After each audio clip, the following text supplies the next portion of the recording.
Titanfall 2 mission Blood and Rust isn't the most spectacular mission featured during the game's amazing campaign, but it does do a job, and a very important one at that. Other missions in Titanfall 2's campaign may allow you to change the shape of a level, jump between aircraft, or even time travel, but it's Blood and Rust which lays down the foundations upon which these other missions are built, and in this video I'm going to take a look at it in more detail. But before we do, here's a quick rundown of events leading in to Blood and Rust. Frontier militiaman Jack Cooper is training to become a pilot, elite soldiers linked to giant robots known as Titans, when both he and his mentor Captain Ty Lastimosa are called into action. The pair join a militia force assaulting the planet of Typhon, a stronghold of their sworn enemy, the Interstellar Manufacturing Corporation, or IMC for short, and I think it's fair to say that it doesn't exactly go according to plan. During the battle, Lastimosa is cornered by the fearsome mercenary group known as the Apex Predators, and soon after passes away, but not before handing over command of his Titan, BT-7274, to Cooper. After securing the batteries needed to power BT back up, the pair decide to uphold Lastimosa's final mission, to rendezvous with Major Eli Anderson, before beginning their journey to his last known location, which marks the start of Blood and Rust. Blood and Rust throws you into the action from its very start, with a brief radio message letting you know that the situation you're about to step into is a relatively dire one. This is Wallbound 3-2. We're taking heavy casualties down here. Any militia forces, please assist. We've suffered heavy losses. As I mentioned during the introduction, I've always considered Blood and Rust to be the mission which helps you adapt to playing both on foot and in a Titan, before Titanfall 2's level design becomes much more complex in the missions which follow. Blood and Rust focuses on Titan combat to begin with the on-foot action coming a little later on, and this makes a lot of sense given the previous mission finished with a sequence designed to get you used to piloting BT. What you learn during that sequence will still be fresh in your mind, and now you get to put your newfound pilot skills to the test in a more open area, fighting with and against multiple Titans. This section also feels somewhat like a training exercise for the similar but much grander encounter which takes place later on in Titanfall 2's campaign. That mission begins on a huge open beach, and again you fight with and against other Titans, but here, earlier on in the game, developer Respawn Entertainment restricts things to a much narrower space featuring clearly defined left and right paths. This ensures you don't get overwhelmed early on in the battle as you continue to get used to piloting BT, before the final part of the area reduces the amount of cover on offer once you've got a little more into the rhythm of Titan combat. After finding yourself inside a water reclamation facility, you'll soon come across the tone loadouts and this wonderful piece of dialogue. Pilot, this Titan weapon is an advanced design and may give us a tactical advantage.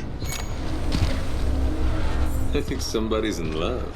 A human's concept of love requires admiration, attraction, devotion, and respect. Conclusion: I am 50% in love.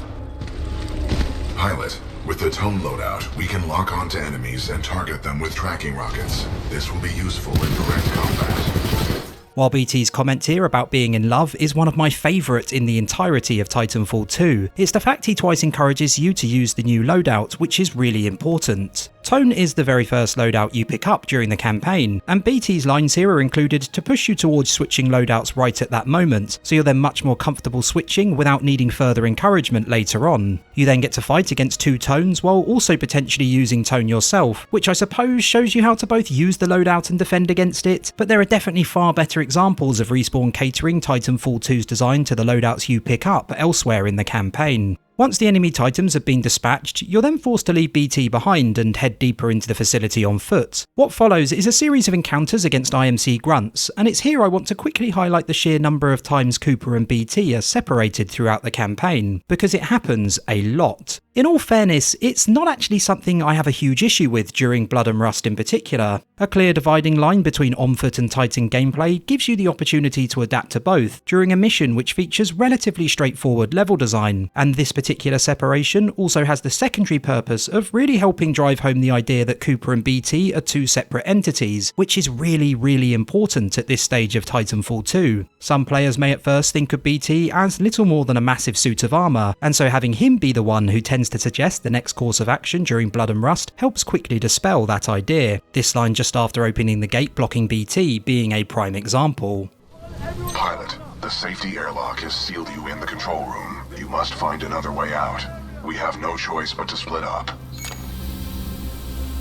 Split up? Sounds risky. Given our dire circumstances, this is a risk worth taking. Pilot, I am tracking your location. Recommend you seek an exit. You got it, BT. You do the same. Copy that, pilot. Later in the campaign, Cooper and BT are very much a partnership and make decisions together, but here the unsure pilot often takes his lead from the more experienced Titan, and it works really well. Moving forwards, there's a reference to Cool Hand Luke by the mission's antagonist, Apex Predator Kane. Listen up. This is Kane. What we have here, my IMC and militia friends, is a failure to communicate. And that's okay. That's okay. It's all good. And soon after, you'll run into a group of militia soldiers. I really like the Spectre which bursts through the door in the next area, as it's very Terminator-esque, but honestly, I find the Spectres on the whole to be a relatively underwhelming enemy beyond that. They're simply not different enough from the regular IMC troops to be all that interesting, and I'd love to see them go through something of a redesign should we ever get another entry in the series. Rather than use them simply as a different type of foot soldier, it'd be fantastic if they were stronger and more relentless, but were used more sparingly as a result, making them feel more like the unstoppable killing machines I like to imagine robots in the future would be, like the one bursting through the door seems to be before you very easily take him down. What follows is a fairly run-of-the-mill shooting gallery which feels almost Call of Duty-like in its setup, and the fact this is about the only time I really thought of Call of Duty during the entirety of Titanfall 2's campaign is absolutely a good thing, by the way. That encounter is followed by several more run-ins with IMC troops and Spectres, and I think this is a good time to talk about Blood and Rust's pacing, which I think is very well done. Most of the mission's story unfolds on the fly during dialogue between Cooper and BT over the radio, with Kane occasionally chiming in as well, and it feels like there's a constant drumbeat in terms of how the action unfolds. Missions like Effect and Cause or The Beacon can afford to slow down to build atmosphere as it works within the context of each, but Blood and Rust is far more straightforward and doesn't feature any extended breaks in gameplay, which means it continues to be engaging throughout, even while lacking some of the spectacle of later missions. What also helps with this is that it includes a good mix of combat and movement challenges. Combat does without doubt take up more of the mission's runtime, but what Respawn does throughout the level is perfectly timed when a movement section is included to ensure events never become too samey. For example, after meeting the militia inside the facility, you move fairly quickly between a combat encounter, a very brief movement section, a combat encounter, and finally a longer movement section. This pacing helps keep Blood and Rust interesting and also demonstrates Respawn's incredible understanding of the fundamentals. They're not only able to create the flashier levels seen later in the campaign, but also missions which are less complex in their execution, but remain engaging nonetheless.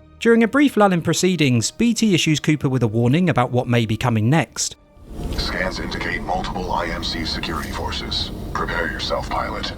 Before the pair finally find themselves face to face again, albeit divided by a window, and the encounter which follows is by far the best in the entire mission. You are essentially trapped and have to survive as wave after wave of enemies arrive on the scene. The area itself is an absolute beauty in that it features a staggering amount of movement options packed into one relatively small space. The long corridor straight ahead of you when you first enter the area, and the building nearby seem like the most obvious places to fight them from at first, but as you begin to explore, you'll realise everything has been designed in such a way that it's incredibly easy to move around above ground as well. And this is very important given what this encounter is designed to achieve. Throughout the rest of Blood and Rust, combat and movement have been kept mostly separate, but here you're expected to use both at the same time to get you used to moving and shooting before the two become far more interwoven during the next mission, Into the Abyss. The level design encourages that with its multitude of walls and platforms, which are used to create pathways of sorts around the area, and Respawn even goes one step further by using the enemies you encounter to do similar as well. After clearing the first group of IMC troops and shutting down the toxic sludge flow, you'll encounter ticks for the first time. They are a very different type of enemy from anything you're used to, and this is absolutely the perfect time for them to be introduced. You don't have to worry about being shot by IMC troops or deal with any other hazards. You simply have to keep moving and stay away from them, while also taking out one or two whenever you can to create some space. They really are a brilliant enemy in that they force you to use Titanfall 2's movement mechanics to their fullest, and I can't think of too many enemies in other games who fill a similar role quite as well as the ticks do here.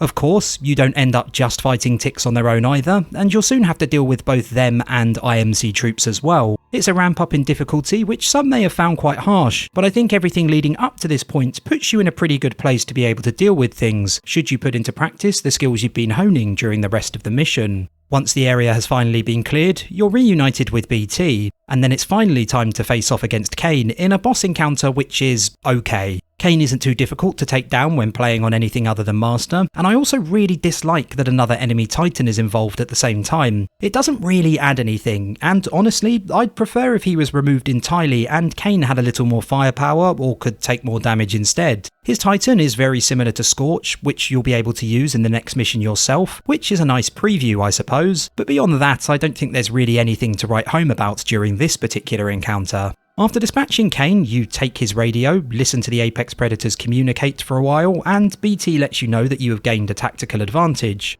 The ability to decrypt enemy communications has a strong history in warfare. This will work to our advantage.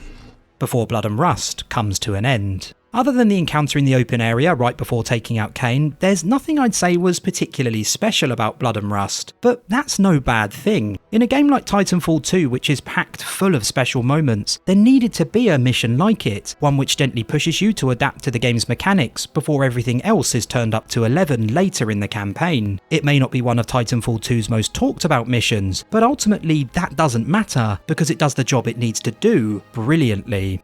Cheers for checking out the video, boys, girls and pilots. If you had a good time, do consider liking, subscribing and all that other good stuff as it really helps the channel, and hopefully I'll catch you all again soon.